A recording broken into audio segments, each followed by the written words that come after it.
Di 20K subscriber channel Novel Official, akan adakan giveaway untuk satu orang pemenang.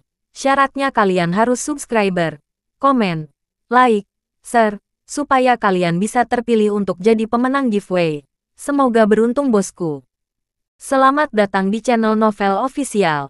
Sebelum kalian mendengarkan novel Pesona Pujaan Hati, jangan lupa like, share, and subscribe. Kalau tidak ku sentil jantung kalian. Hehehehe. Tanpa lama-lama lagi langsung saja kita masuk di alur cerita novelnya.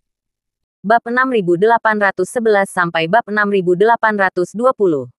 Charlie memahami arti kata-kata Aurora dan berkata, setiap hal yang masuk akal harus beroperasi dalam kisaran yang masuk akal agar benar-benar masuk akal. Jika melebihi kisaran yang masuk akal, pasti akan terdistorsi atau bahkan kontraproduktif. Aurora berkata setuju. Tuan Wade, sebenarnya saya juga berpikir begitu. Saya tidak ingin panitia penyelenggara turnamen menghormati pendapat pribadi saya saja. Tapi jika kompetisi yang mereka selenggarakan membuat saya merasa tidak nyaman, maka saya tidak akan mau mendaftar di kompetisi ini lagi. Mengatakan itu, Aurora menjulurkan lidahnya tanpa daya dan mengeluh. Sebenarnya, saya sudah lama tidak ingin berpartisipasi. Saya selalu merasa bahwa kompetisi semacam ini tidak meningkatkan kemampuan bertarung yang sebenarnya. Seni bela diri lebih langsung dan lugas, dan tidak ada banyak sekali batasan.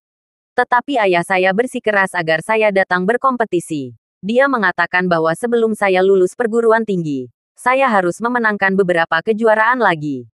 Saya harus mampu bergabung dengan tim nasional dan berpartisipasi dalam Olimpiade, juga melamar King Bei. Sebagai mahasiswa pascasarjana dari universitas ternama, dia sangat menyukai wajah. Dia berharap saya bisa pergi ke King Bei untuk sekolah pascasarjana. Charlie tersenyum dan berkata, dapat dimengerti bahwa ayahmu berharap putrinya akan menjadi burung phoenix. Dia telah mendapatkan cukup uang untuk keluarganya. Dia pasti berharap kamu menjadi lebih baik dan lebih baik lagi di masa depan.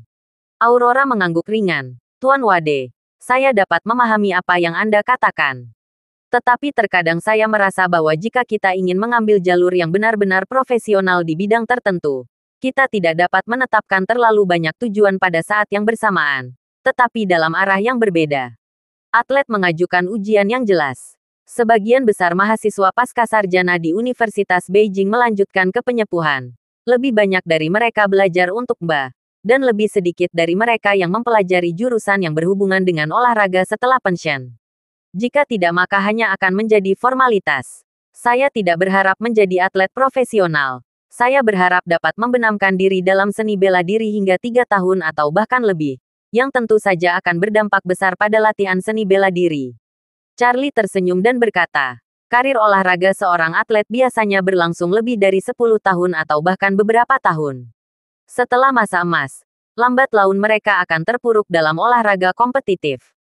Sehingga untuk mendapatkan hasil yang baik, mereka harus berhenti dari pekerjaannya. Berlatih. Mencurahkan seluruh waktu di masa emas untuk berlatih sebanyak mungkin. Mengatakan itu, Charlie berkata lagi, tetapi seni bela diri berbeda. Seni bela diri adalah menaiki tangga yang tidak pernah berakhir. Bagi kebanyakan orang, tidak ada akhir yang terlihat dalam hidup mereka. Kalau ingin mengambil ini, kamu harus tetap tenang ketika sedang dalam perjalanan. Kamu baru berusia 20 tahun, dan masih dapat melakukan perjalanan seni bela diri setidaknya selama 50 atau 60 tahun. Selama proses ini, kamu tidak dapat membiarkan diri kamu sepenuhnya tenggelam dalam seni bela diri. Dalam hal ini, tidak akan ada makna sebenarnya dalam hidup. Hanya ada sedikit waktu untuk menjadi bermakna, bermanfaat, atau merasa bahagia. Meskipun membaca tidak bermanfaat bagi seni bela diri, namun tetap memiliki banyak manfaat bagi kehidupan. Kamu tidak terlalu menolak membaca dan kebetulan kamu memiliki kondisi untuk membaca. Saya sarankan kamu tetap melakukannya. Aurora tersentuh oleh kata-kata Charlie. Meskipun dia terobsesi dengan seni bela diri, apa yang diingatkan Charlie juga sangat penting, yaitu menjalani kehidupan yang memuaskan dan bahagia, mungkin memberi kehidupan, meninggalkan banyak penyesalan. Jadi, dia mengangguk dengan sangat serius dan berkata, aku harus mengingat ajaran Master Wade. Merupakan pilihan yang baik untuk melanjutkan belajar setelah lulus dari gelar sarjana. Namun, dalam hal ini, jika ingin mendaftar ke institusi pendidikan tinggi seperti King Bei, aku mungkin harus mendapatkan lebih banyak penghargaan yang bisa dilakukan. Charlie tersenyum dan berkata, saya ingat kamu pernah diterima di tim nasional sebelumnya, kan? Ya, Aurora berkata. Saya masih berpartisipasi dalam kompetisi perguruan tinggi. Tahun depan tim nasional akan mengatur agar saya berpartisipasi dalam kejuaraan dunia resmi. Kejuaraan dunia resmi tidak terbatas pada kompetisi mahasiswa. Akan ada master saat itu. Jika kamu bisa mendapatkan peringkat bagus di kejuaraan dunia, kamu akan memiliki peluang untuk direkrut oleh tim Olimpiade. Charlie mengangguk dan berkata, setidaknya kembalilah sebagai seorang juara Olimpiade. Setelah mendapatkannya, kamu dapat menggunakannya sebagai batu loncatan. Pada saat itu, kamu dapat memilih untuk terus berkompetisi atau pensiun untuk belajar sesuai dengan preferensi sendiri. Jika ada sesuatu yang memerlukan bantuanku, aku pasti akan membantumu. Cobalah yang terbaik, Aurora berkata dengan penuh semangat. Terima kasih, Tuan Wade. Tapi aku pasti akan mencoba yang terbaik untuk memenangkan kejuaraan Olimpiade terlebih dahulu. Jika tidak, bagaimana aku bisa layak atas perhatian dan perhatian Master Wade sepanjang waktu? Charlie tersenyum tipis dan mengangguk lembut. Dia sangat mengagumi karakter Aurora. Aurora memiliki kebanggaan yang melekat pada seorang putri kaya. Tetapi dia tidak terlalu memikirkan dirinya sendiri karena itu. Dia percaya diri ketika dia harus percaya diri.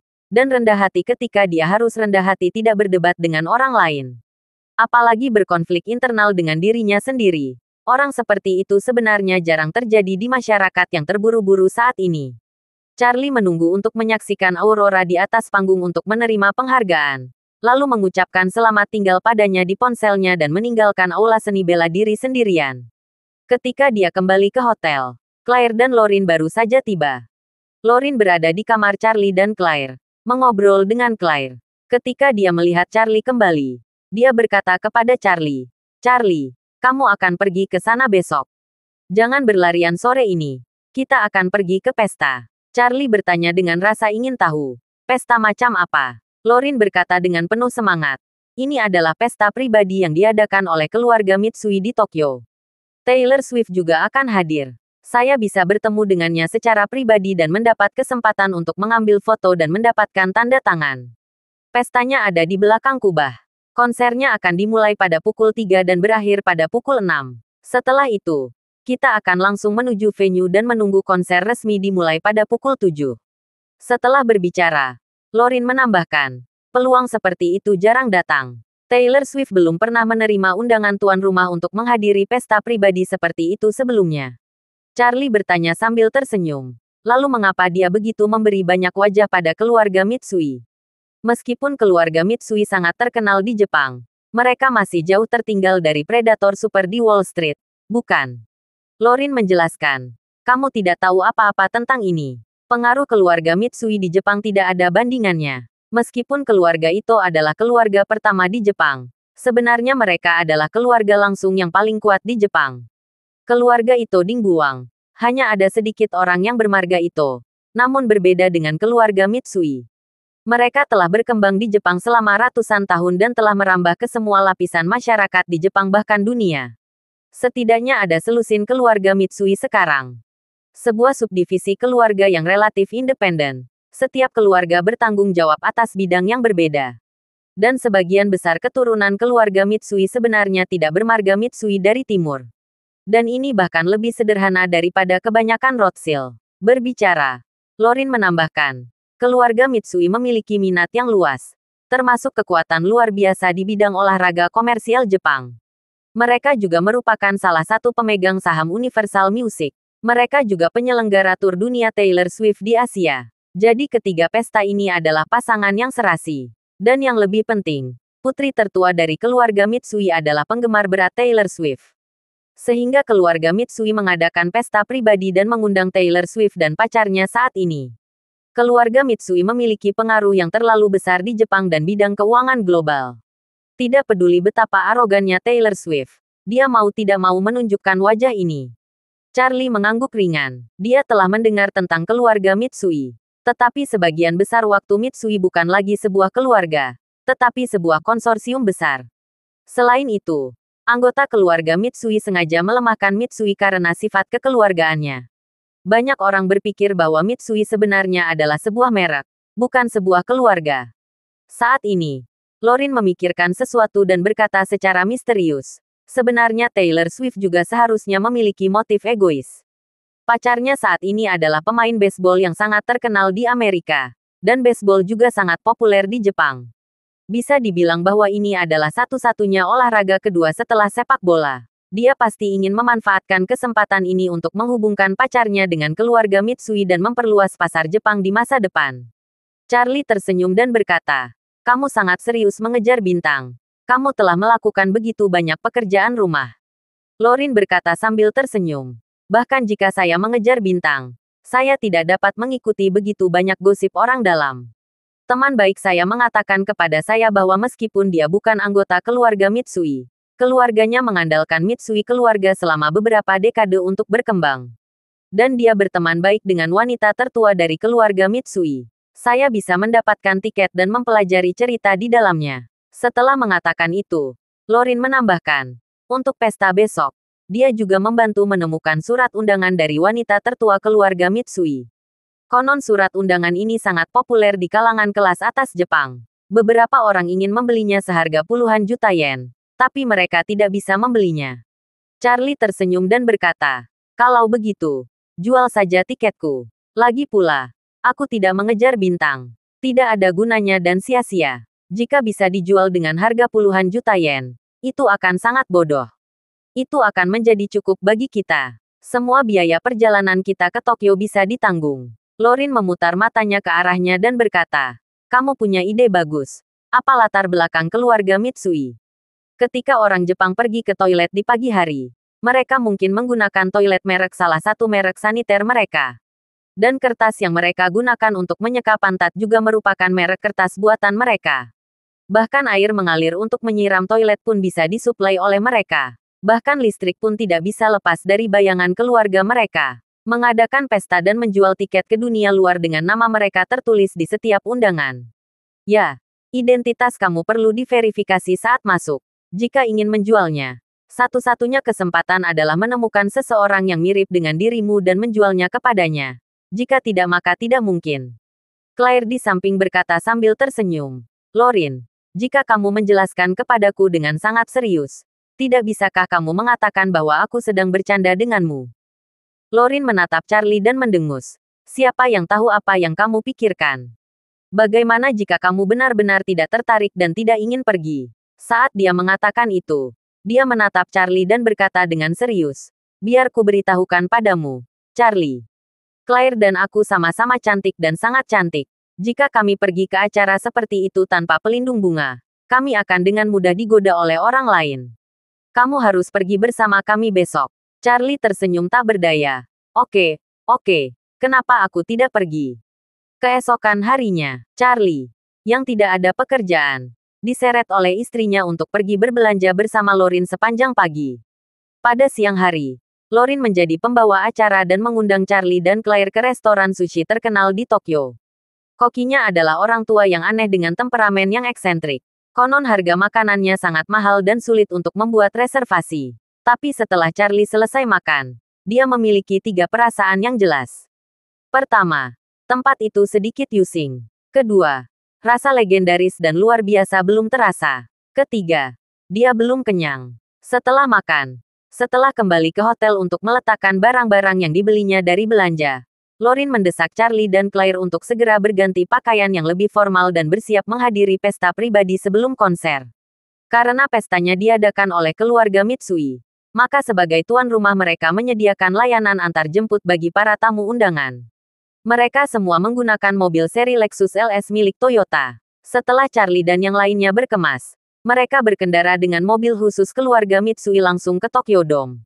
Meski masih ada waktu beberapa jam sebelum konser malam, sejumlah besar penggemar yang antusias sudah berkumpul di Dome.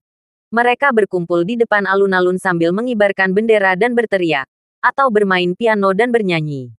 Konon di setiap konser Taylor Swift, setidaknya ada puluhan ribu bahkan puluhan ribu penggemar yang tak mampu membeli tiket untuk mendengarkan keseluruhan konser di sekitar venue.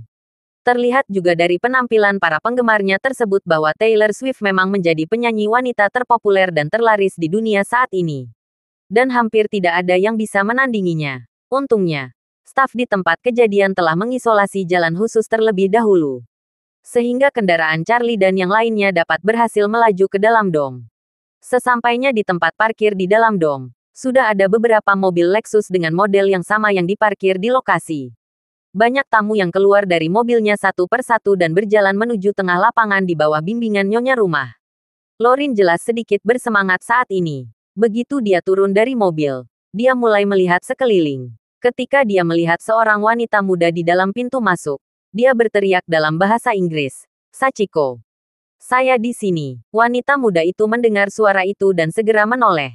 Ketika dia melihat Lorin, dia berteriak gembira dan lari. Ketika dia berlari ke arah Lorin, keduanya secara spontan berpelukan. Wanita muda itu tersenyum dan berkata, "Lama tidak bertemu dengan Lorin. Bagaimana kabarmu akhir-akhir ini?" "Bagus sekali." Lorin mengangguk, lalu memperkenalkan Charlie dan Claire padanya. "Sachiko, izinkan aku memperkenalkan kepadamu. Mereka berdua teman baikku." Sachiko memandang mereka berdua, mengangguk dan tersenyum. "Anda pasti Tuan Charlie Wade dan Nyonya Wade. Ini pertama kalinya kita bertemu. Tolong jaga saya." Charlie tidak terkejut bahwa dia bisa memanggilnya dengan namanya. Bagaimanapun, surat undangan yang diterima Lorin semuanya menggunakan nama asli. Dia harus saling memberikan nama dia dan Claire sebelumnya. Dan suasana sosial di Jepang relatif didominasi laki-laki. Jadi meskipun dia mengetahui nama dia dan istrinya, dia hanya memanggilnya dengan nama depannya, dan memanggil istrinya Nyonya. Jadi Charlie tersenyum dan berkata, "Halo, Nona Sachiko." Setelah mengatakan itu, dia dengan lembut memeluk Claire dan berkata sambil tersenyum, "Ini istriku, Claire." Sachiko terkejut ketika dia melihat Charlie secara khusus memperkenalkan Claire, dan kesan pertamanya terhadapnya juga meningkat pesat. Lorin juga sangat iri saat ini. Dia sudah memiliki perasaan terhadap Charlie, dan tentu saja iri pada Claire sampai menjadi sangat iri. Sekarang dia bisa melihat pentingnya Charlie bagi Claire dalam setiap detailnya, yang membuatnya semakin cemburu. Setelah sedikit menyesuaikan mentalitasnya, Lorin berkata kepada Charlie dan Claire, "Nama Sachiko adalah Sachiko Sasaki. Ibunya dan ibuku adalah teman kuliah. Kami sudah saling kenal selama bertahun-tahun." Sachiko Sasaki melangkah maju dan merangkul Lorin, dan berkata sambil tersenyum, "Ibuku juga berkata bahwa dia akan pergi ke Tiongkok. Dia berkata bahwa dia akan pergi menemui bibiku nanti. Jika aku punya waktu, aku akan pergi bersamanya." "Bagus sekali," Lorin berkata dengan gembira. "Saat kamu datang ke Tiongkok, kamu harus memberitahuku terlebih dahulu. Sebagai tuan rumah, aku akan membuat pengaturan yang jelas untukmu. Kamu akan tinggal di rumahku dan kita akan tidur di ranjang yang sama." Sachiko Sasaki mengangguk dan berkata sambil tersenyum, "Saya ingin Anda tinggal bersama Tuan dan Nyonya Wade di rumah kali ini. Tetapi Anda mengatakan bahwa Anda sudah memesan hotel."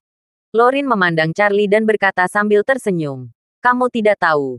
Charlie sangat chauvinistik dan paling takut berhutang budi kepada orang lain, terutama wanita. Saya mengatakan kepadanya bahwa saya mendapat tiket konser dari seorang teman, dan dia segera memesan tiket pesawat dan hotel." Charlie tidak peduli Lorin sedang menggodanya, tapi memandang Sachiko Sasaki dan berkata, "Nona Sachiko, istriku selalu menyukai Taylor Swift. Terima kasih atas tiketnya." Sehingga dia bisa melihat idolanya sesuai keinginannya di konser.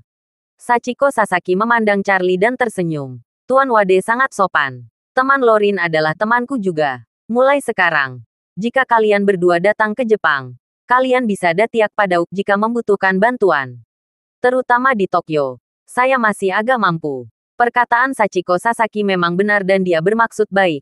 Namun dia tidak tahu bahwa Charlie bukan sekedar turis biasa ketika dia datang ke Tokyo. Bagaimanapun, Charlie adalah penggagas Tokyo Brawl yang menggemparkan seluruh Jepang.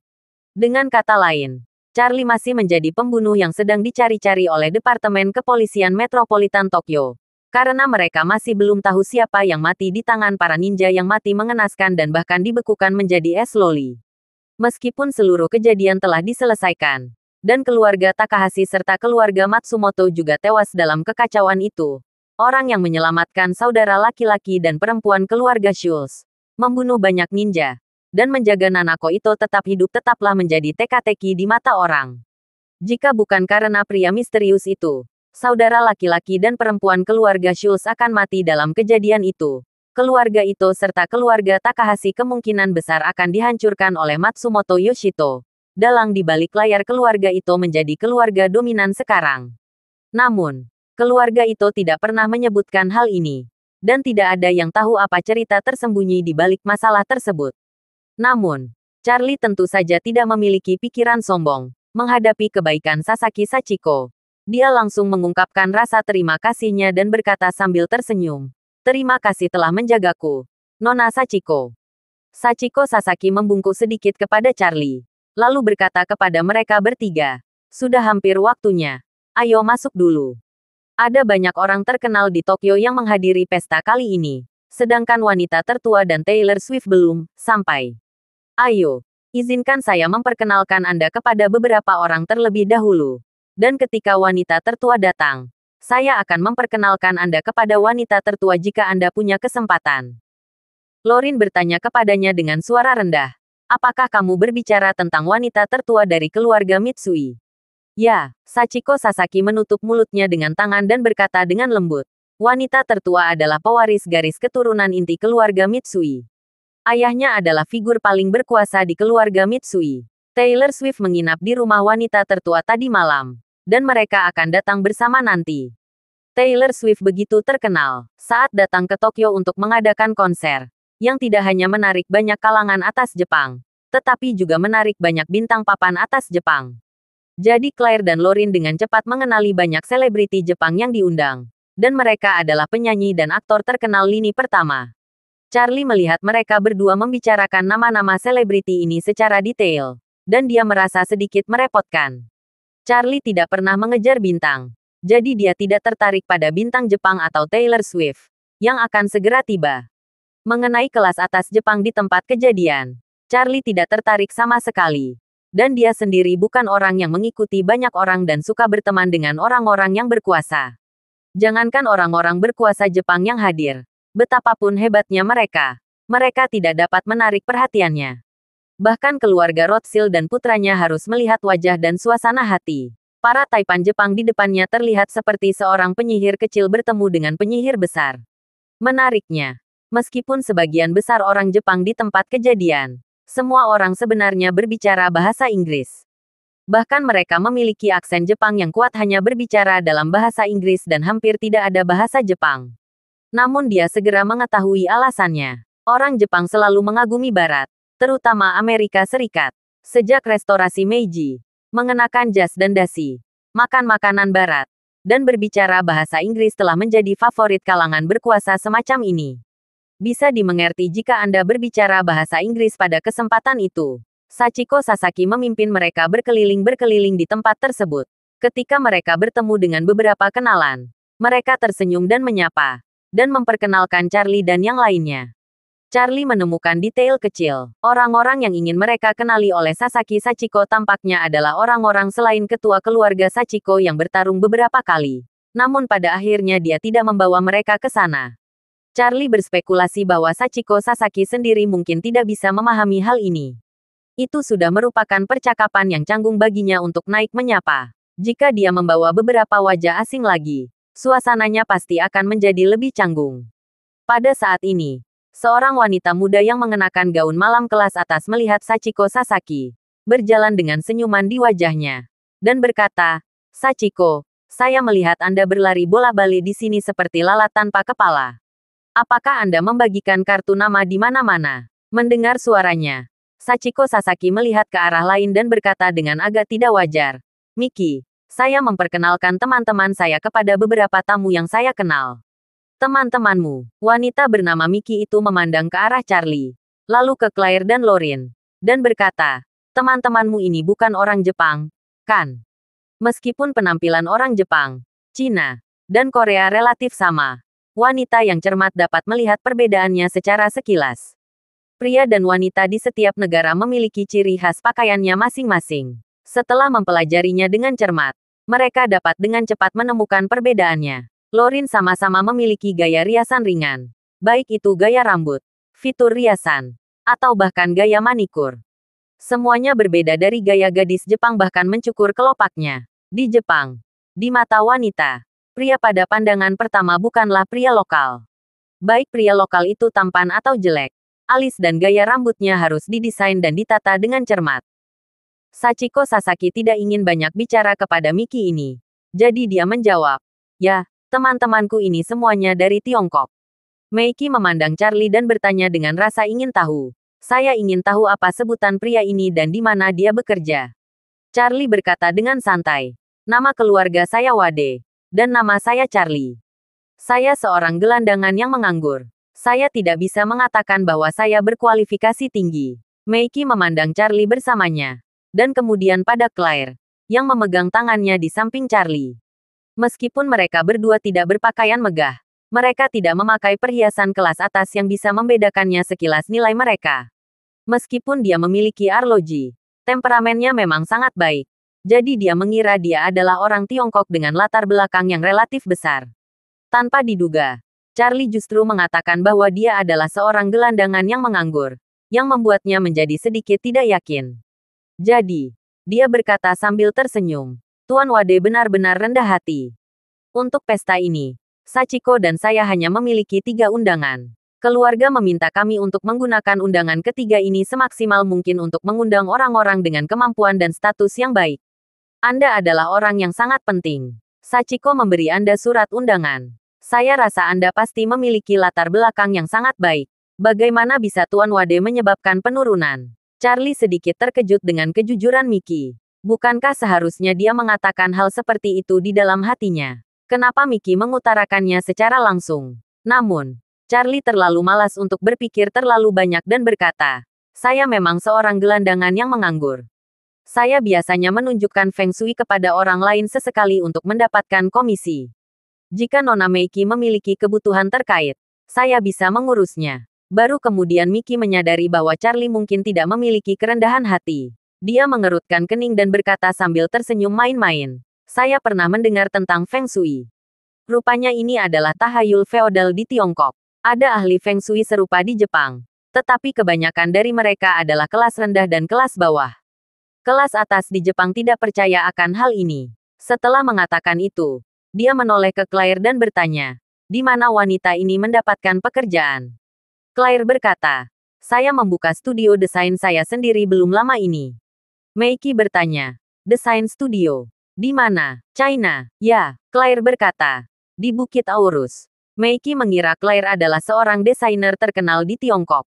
Namun dia tidak menyangka bahwa dia hanya membuka studio desain di Aurus Hill yang merupakan kota lapis kedua di Tiongkok. Dan dia tidak akan berpikir serius meskipun itu adalah studio desain terkenal di Tokyo. Terlebih lagi, seorang desainer wanita baru dan tidak dikenal dari Aurus Hill. Jadi, dia berkata sambil tersenyum, "Seorang desainer papan atas diundang ke pesta hari ini. Diundang secara pribadi oleh kepala keluarga Mitsui. Awalnya saya ingin memperkenalkan Anda, tapi menurut saya jarak di antara Anda terlalu besar. Lebih baik untuk melupakannya. Lebih baik menghindari perasaan tidak nyaman." Setelah mengatakan itu, dia menoleh untuk melihat ke arah Sachiko Sasaki dengan sedikit sarkasme di matanya, dan mengerutkan bibirnya dan berkata, "Sachiko, kamu menyia-nyiakan 3 tempat berharga dan mengundang teman-teman yang tidak bisa naik ke panggung ini. Pernahkah kamu berpikir bagaimana menjelaskannya pada kakek?" "Tidak ada yang perlu dijelaskan," Sasaki Yukiko berkata dengan tenang. "Karena kakek memberiku 3 undangan. Aku bebas mengundang siapapun yang aku mau." Setelah mengatakan itu, Sasaki Yukiko menambahkan, "Terlebih lagi, kamu tidak memenuhi syarat untuk menilai teman-temanku." Miki berteriak dengan marah, "Idiot. Kakek memberi 3 tempat untuk mengundang orang-orang terhormat yang akan membantu perkembangan keluarga di masa depan. Tapi kamu yang mengundang beberapa teman kelas bawah untuk bertemu dunia. Tahukah kamu bahwa Taylor Swift selalu sangat pilih-pilih dalam lingkaran sosial? Jika dia tahu bahwa beberapa kucing dan anjing yang tidak bermoral ikut serta dalam pesta yang telah dipersiapkan dengan cermat oleh keluarga Mitsui untuknya, di mana Anda ingin keluarga Mitsui menunjukkan wajah mereka?" Ekspresi Lorin tiba-tiba menjadi sedikit marah. Dia tidak menyangka bahwa Meiji ini adalah Yin dan Yang dan mereka bertiga, terutama Charlie dan Claire, yang memanggil mereka sendiri. Dia tidak menyangka sang bintang belum pernah bertemu sebelumnya. Wanita gila itu menderita kerugian. Claire tidak pernah mudah marah di dalam hatinya. Dia hanya merasa sedikit malu dalam situasi ini. Menurut kepribadiannya, Dia berpendapat bahwa dia sebaiknya menghindari wanita agresif ini. Sedangkan Charlie, dalam 2 tahun terakhir ini, dia sudah terbiasa dengan pria yang suka menjadi sorotan dan suka menjelaskan orang lain. Dan dia tidak mau memperhatikan sinisme Meiki ini. Ia berspekulasi dari sikap Miki terhadap Sasaki Sachiko dan beberapa informasi dalam pidatonya bahwa Miki dan Sasaki Sachiko seharusnya adalah sepupu. Kakek mereka adalah orang yang sama. Dan pasti ada semacam hubungan persaingan di antara keduanya. Jadi Miki sengaja ingin melangkah pada Sachiko Sasaki pada kesempatan kali ini. Menghadapi provokasi Miki, Sachiko Sasaki tidak tahu bagaimana membantahnya selama beberapa saat. Dia tidak ingin berdebat dengan Miki. Dan dia tidak ingin mempermalukan teman baik Lorin, Charlie, dan Claire. Jadi dia segera berkata kepada mereka bertiga, "Ayo kita minum di sana. Ayo, silakan kemari." Melihat Sachiko Sasaki mencoba melarikan diri, Miki langsung mencibir dan berkata, "Apa? Apakah kamu akan melarikan diri jika kamu memberitahuku bahwa kamu benar? Sudah kubilang kamu Sachiko. Aku akan memberitahu kakek tentang ini sesegera mungkin setelah aku pergi kembali. Sebaiknya kamu berdoa agar teman-temanmu yang tidak bermoral ini tidak akan membuat resi Taylor Swift. Jika tidak, kamu, cucu tertua, akan mempermalukan seluruh keluarga Sasaki kita." Oleh karena itu, Miki berbalik dan meninggalkan tempat itu, berjalan menuju lingkaran inti di tengah, tanpa menunggu Sachiko Sasaki berbicara.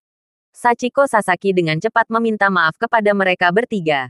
"Saya benar-benar merasa tidak enak pada Lorin, Tuan Wade, dan Nyonya Wade.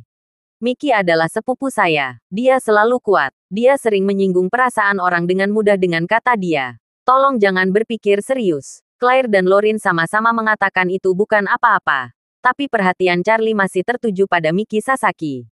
Saat ini, Miki Sasaki baru saja sampai di pinggiran lingkaran dalam. Kesombongan dan sikap mendominasi tadi telah hilang, digantikan oleh senyuman rendah hati. Dia berdiri di samping semua orang sambil tersenyum, mendengarkan orang lain tanpa mengucapkan sepatah kata pun. Baru kemudian Charlie menyadari bahwa di pesta yang penuh dengan orang asing ini, sebenarnya ada wajah yang dikenalnya. Jadi dia menunjuk seorang wanita di antara kerumunan itu dan bertanya pada Claire, "Sayang, coba lihat. Menurutmu siapa orang itu?" Claire melihat ke arah jari Charlie. Dan matanya tiba-tiba melebar. "Ya Tuhan, itu Kelly West." Kelly yang dibicarakan adalah Kelly West, desainer wanita paling terkenal di dunia dan salah satu desainer paling terkenal di dunia. Ketika Claire menghadiri kelas master di sekolah desain Rhode Island di Amerika Serikat, Kelly West lah yang secara khusus menyetujui tempat untuknya. Alasan Kelly West begitu baik pada Claire bukan karena kedekatannya dengan Claire, tapi terutama karena wajah Kathleen. Semua orang pertama-tama melihat penampilan pribadi Miki Sasaki, dan kemudian melihat Tuan Wade yang disebutkan oleh Miki Sasaki.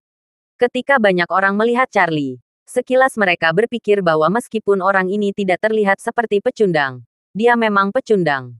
Dia tidak terlihat seperti memiliki suasana kelas atas dan latar belakang kelas, sepertinya tipe orang kelas menengah yang jari raksasa untuk masuk ke kelas atas. Bagaimanapun, mereka semua adalah elit kelas atas. Mereka sangat canggih dalam pakaian, aksesoris, dan gaya rambut. Mereka juga memiliki pengalaman observasi yang kuat atas kualitas jas, jam tangan, sepatu kulit, ikat pinggang juga menjadi faktor acuan. Saat melihat seorang pria, mereka juga akan memperhatikan apakah ada bulu halus di pelipis dan leher. Jika ada, itu membuktikan bahwa orang ini pasti tidak memiliki stylist penuh waktu untuk mengikutinya setiap hari. Jika tidak, bulu halus seperti itu pasti akan muncul. Dilihat dari poin ini, Charlie jelas tidak memiliki unsur kelas atas. Dan ketika semua orang meremehkan Charlie, Kelly West yang seperti bintang memegang bulan, memandang Charlie dan Claire dengan kaget. Sebagai seorang desainer, alasan dia begitu diperhatikan dan bahkan dipuji di antara banyak orang kaya di Tokyo saat ini bukanlah karena dia memang punya banyak wajah. Dia datang ke Tokyo untuk menghadiri pesta ini sepenuhnya karena dia mendapat dukungan dari kepala keluarga Fox. Mengenai sikap Kathleen terhadap Charlie, Kelly West tahu benar. Faktanya, hubungan dekat Kelly West dengan Kathleen terutama disebabkan oleh fakta bahwa Kathleen secara khusus mengundangnya untuk berakting bersama agar bisa dekat dengan istri Charlie, Claire. Jika tidak dengan pangkatnya, bahkan mungkin tidak ada kesempatan untuk melihat Kathleen. Selama ini, Kathleen juga membalas dan memberikan banyak peluang bagus kepada Kelly West. Alasan Kelly muncul di sini kali ini adalah karena keluarga Fox dan keluarga Mitsui berencana untuk bersama-sama menginvestasikan miliaran dolar. Pusat komersial super ini tidak hanya akan dibangun menjadi pusat perbelanjaan terbesar di Tokyo, tetapi juga akan dilengkapi dengan gedung perkantoran ultra tinggi, hotel ultra mewah, dan apartemen hotel besar ultra mewah. Juga rumah sakit swasta kelas atas yang menggabungkan layanan medis Amerika Serikat dan Jepang. Mengandalkan rumah sakit terkemuka di kedua negara untuk memberikan layanan medis terbaik kepada orang kaya. Alasan dia ingin berinvestasi di Jepang adalah karena di satu sisi, Amerika Serikat dan Jepang memiliki hubungan dekat dan kebijakan investasi yang longgar. Di sisi lain, para elit kelas atas di Amerika Serikat selalu memiliki kesan baik tentang Jepang, dan banyak orang juga berinvestasi di Jepang. Kathleen memiliki sumber daya barat yang melimpah di Amerika Serikat, dan dia memiliki dana yang berlimpah. Setelah menyaksikan keinginan kakeknya yang kuat untuk bertahan hidup, dia menyadari bahwa bisnis semacam ini dapat dilakukan, dan itu bisa menjadi sangat besar. Sehingga memungkinkan orang-orang kaya di barat datang ke Jepang untuk pensiun dan bahkan menerima perawatan rumah sakit di sini. Margin keuntungan dan prospek pasar pasti akan sangat besar. Dalam pandangan Kathleen, selama proyek tersebut berkembang dengan baik, tidak hanya dapat berspekulasi mengenai tanah, menjual rumah, menyewakan toko dan gedung perkantoran, tetapi juga mendatangkan sekelompok orang kaya Amerika. Dan keluarga Fox tidak perlu khawatir dalam berbisnis. Rencana tersebut berumur pendek, tetapi rencana tersebut akan semakin besar. Begitu Jepang berkembang menjadi rumah kedua dan tempat pensiun bagi orang-orang kaya di barat, hal itu akan menciptakan aliran keuntungan yang stabil dan bermanfaat untuk keluarga Fox.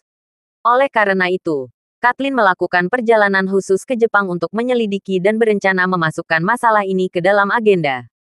Ketika keluarga Mitsui mengetahui bahwa Kathleen datang ke Jepang untuk berinvestasi, dan bahwa dia juga akan membawa orang-orang barat yang kaya ke Jepang untuk konsumsi, mereka segera menyadari besarnya keuntungan bisnis yang ada.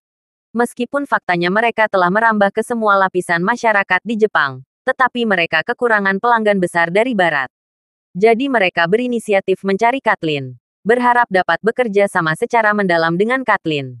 Bagi Kathleen, keluarga Mitsui sangat berkuasa. Tidak hanya mereka memiliki sebidang tanah favorit, tetapi yang lebih penting, mereka terlibat dalam berbagai industri di Jepang. Sehingga mereka mencapai niat kerjasama dengan keluarga Mitsui. Lalu dia bertanya, Kelly West datang ke Jepang agar dia bisa menjadi kepala desainer kompleks super komersial ini. Bagi keluarga Mitsui, mereka memiliki banyak sekali properti di Tokyo dan juga memiliki tanah yang paling diinginkan Kathleen. Sehingga kerjasama dengan keluarga Fox dapat dikatakan menjadi cara bagi masing-masing untuk mendapatkan apa yang mereka butuhkan. Keluarga Mitsui awalnya ingin mengundang Kathleen ke pesta ini, tetapi Kathleen tidak terlalu tertarik dengan tawana sweet. Untuk menyelamatkan muka keluarga Mitsui, mereka meminta Kelly West untuk menghadiri pesta tersebut. Karena Kathleen belum membuat keputusan akhir untuk bekerja sama secara resmi dengan keluarga Mitsui, keluarga Mitsui sekarang memperlakukannya sebagai bibi, dan tentu saja menyanjung Kelly West sepenuhnya. Berharap dapat menyenangkannya, sehingga dapat memenangkan hati Kathleen, dan Hinari mendapatkan beberapa poin bonus. Kelly West juga tahu bahwa kunci mengapa dia bisa dipuji oleh para bintang di sini adalah karena Kathleen membantu dalam proyek ini.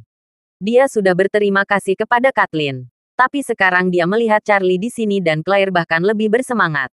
Jadi, dia menyingkirkan orang-orang di sekitarnya dan menghadap Charlie dan Claire dengan sangat bersemangat. Miki Sasaki tidak menyangka Kelly West akan berjalan ke arahnya. Dia tidak bisa menebak apa yang akan dilakukan Kelly. Dia mendekati Kelly dan berkata dengan ekspresi tersanjung di wajahnya, "Saya benar-benar minta maaf. Nona West, tolong jangan terpengaruh oleh mereka. Aku akan meminta mereka pergi." Kelly West bisa melihat pemikiran dan trik kecilnya dengan jelas. Dia langsung berkata kepadanya dengan wajah dingin, "Jika kamu berani meminta dua teman baik Nona Fox pergi, maka aku hanya bisa memberitahu kalian bahwa aku akan pergi bersama mereka. Jika hal itu akan mempengaruhi kerjasama antara Nona Fox dan keluarga Mitsui, Anda akan bertanggung jawab penuh." Begitu kata-kata ini keluar, orang-orang yang menyaksikan kejadian itu langsung merasa ngeri. Mereka mengira Kelly West adalah juru bicara Kathleen. Jadi semua orang sangat memujinya. Tanpa diduga, dua teman baik Kathleen muncul. Miki Sasaki bertanya dengan kaget. Kamu, apa yang kamu katakan? Mereka berdua, sebenarnya teman baik Nona Fox. Kelly Wester lalu malas untuk berbicara dengannya. Dia mengulurkan tangannya untuk mendorongnya dengan lembut ke samping. Melangkah ke arah Charlie dan Claire. Dan berkata dengan penuh semangat. Claire, Tuan Wade, saya tidak menyangka akan cukup beruntung bisa bertemu kalian di sini.